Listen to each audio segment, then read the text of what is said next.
Hey everyone, we last week learned about just the idea of what a decomposer is, and today we are going to focus on worms.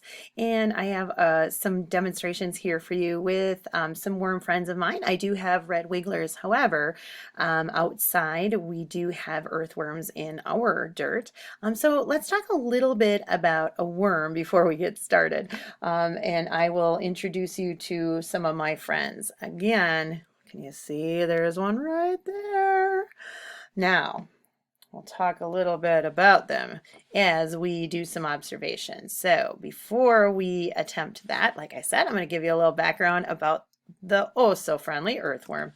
They are actually found everywhere on Earth, and got some castings on my fingers, so I'm just going to wipe that off. They are not found in the North and South Pole, though, because obviously it is too cold for them there. Now, they can be so tiny that you cannot see them without a microscope. And so the ones that we're going to use here are red wigglers. They are a little bit smaller than our earthworms, but we also know that worms can come and grow to feet long because there's lots of different species of earthworms, and they have many common names. You might have heard them be called like orchard worm or rainworm or red wiggler or nightcrawler or fieldworm. Those are all different kinds of terminology we can use for worms, and there are lots of different kinds of worms. In general, our worms, they do have no head. They have no eyes, they have no teeth, so when you feel them, they're not going to bite you or anything like that. They have no antennas because, of course, they're not insects. And their bodies are made up of these little tiny ring-like segments I want you to watch for. And they have little bristles that the worm can actually extend and retract to help them move through the soil. So we talk about the expand and contract, the expand, contract, and that's allowing them to be able to move through the dirt, through the soil. They do not have any lungs either. They actually breathe through their skin, and that helps them stay moist, so oxygen can actually pass through them. Worms can actually live a long time in water. Those of you that are using them for fishing, but as long as the water has oxygen in it, but they will eventually die if they are out in a dry area, because again their skin will dry up. Some of the questions I always get about worms, they can die if they're exposed to ultraviolet rays from the sun too long. They will die if you pull them apart. I know we don't make two worms, they have their parts. They actually are really interesting because when we have a worm, we don't know, we can't say it's a female or a male. Every worm has the ability to reproduce as an adult. They're called hermaphrodites. That allows them to, all worms have, as an adult, have the ability to reproduce. Their eggs needs to be fertilized. They actually will rub up against each other and fertilize another worm. And then they lay these little tiny capsules full of fertilized eggs, and we call those cocoons. And depending upon the species, their cocoon actually may contain like 1 to 2 to several baby little worms, and baby worms look just like the adults. There's just mini size, very different than what we would say maybe an insect going through a metamorphosis would look like. A worm actually looks just like its parent, just a mini version. Kind of like when you're born, you're kind of a mini version of your parent, maybe different hair color, but you have arms and legs, nose, eyes, mouth, you know, the things that allow you to be seen as a human versus another type of animal. So baby worms, again, look like tiny threads when they first emerge, and it's really hard to see because they are so very small. The worm, now remember, in our school garden, we love worms. We've talked about how important the worm is to a gardener. They're kind of like our best friend, right? So night and day, the little worms are burrowing in the ground, and I have some worm castings here. They're actually swallowing the soil as they go, and these tiny bits of plants and animals that they grind up, that's what they're eating. And worms can taste what they eat, and they prefer some foods over others, just like you and I do, right? So if you ever want to do some experiments with worms, you can demonstrate whether or not they like a certain vegetable. Like if I had some carrot leaves over celery or over cabbage, I wonder which one they would like best. So I can actually do an experiment on my own if I wanted to.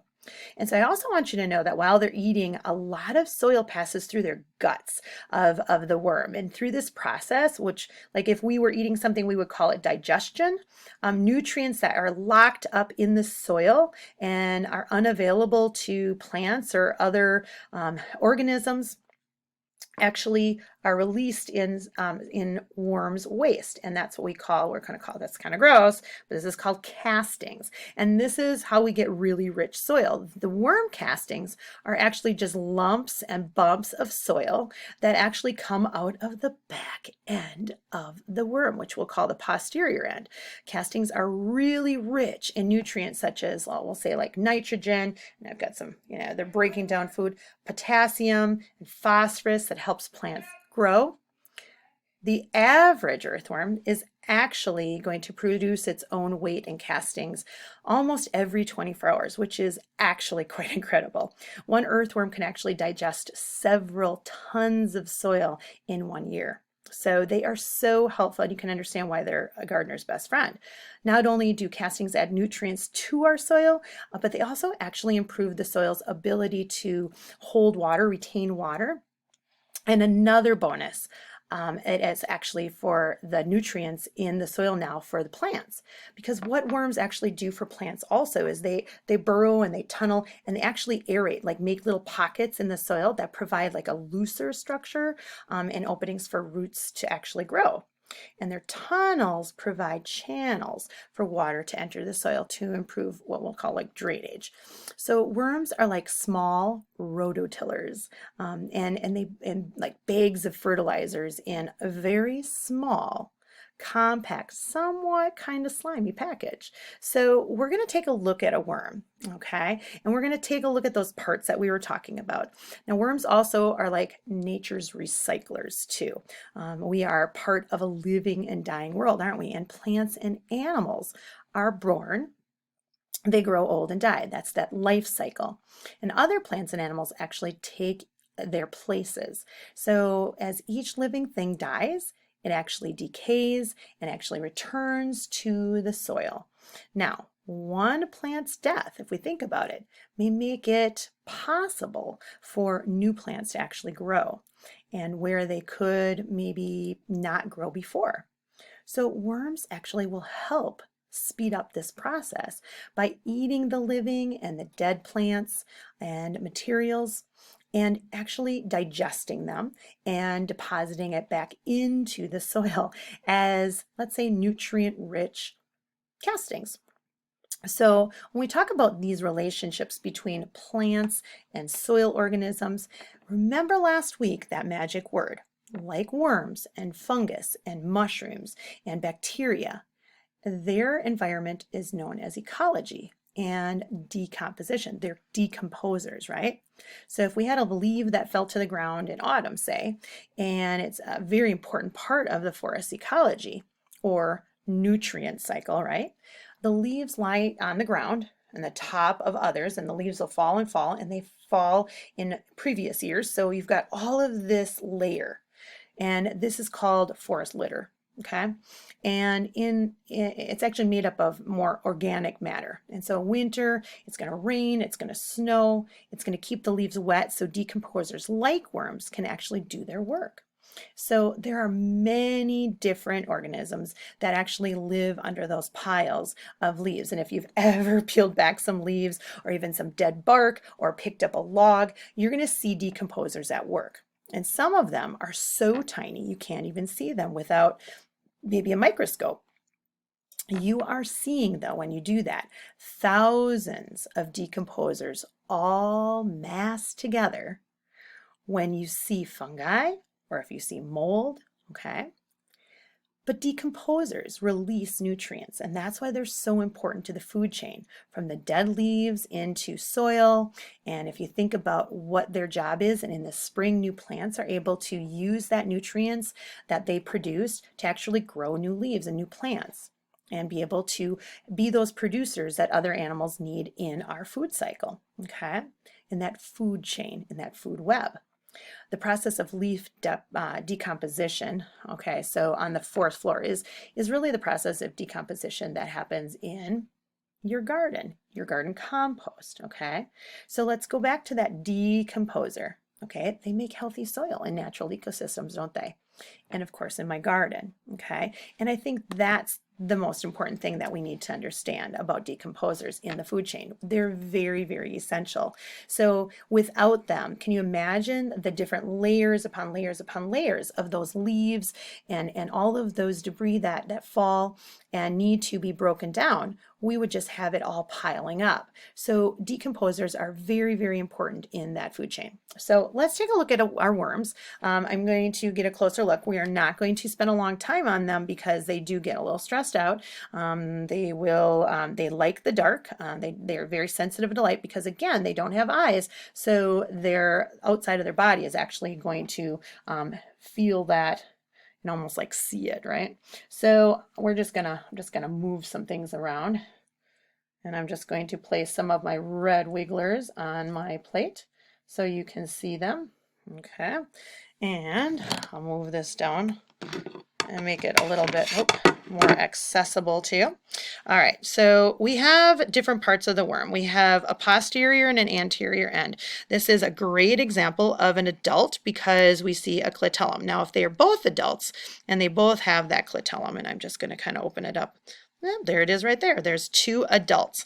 That little band that you see is the clitellum. It's typically found at the anterior end. This is going to be the anterior end of our worm. Okay, and that means the front end. Back end is our posterior. That is where the castings are going to come out of. They have 5 hearts. They have little tiny segments, these little tiny bands. And on each one, you're going to have little bristles on the bottom that allow them to be able to expand and contract. Okay.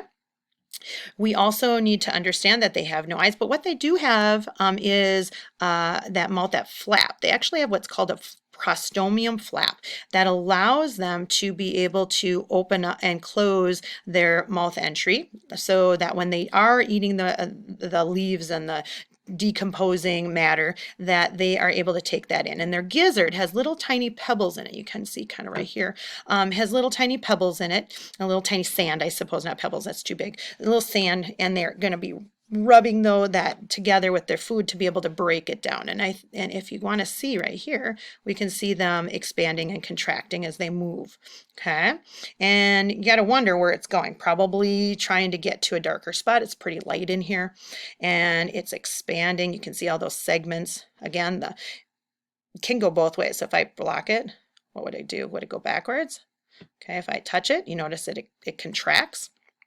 You can see that this is actually the posterior end because you can see the clitellum is right there. And so it's actually moving backward. You can see that this is the clitellum of this worm. And you can see some of the food actually going through its body as it moves along so it can get rid of it through castings. So just a little introduction to the worm today. Again, they are decomposers and extremely important in the food chain. So today what I want you to do is I want you to be able to share with me at least 3 facts that you learned about worms in my Flipgrid. If you are a student that is watching and needs to do another assignment for your teacher will share with you what they need you to do. But my friends are going to use Flipgrid to tell me a little bit about what they know about decomposers, a little bit about the importance of worms, and again, let's go with 3 facts that you've learned about decomposers today. I appreciate you coming on over and learning a little bit more about our parts of our food chain, and I will see you next week.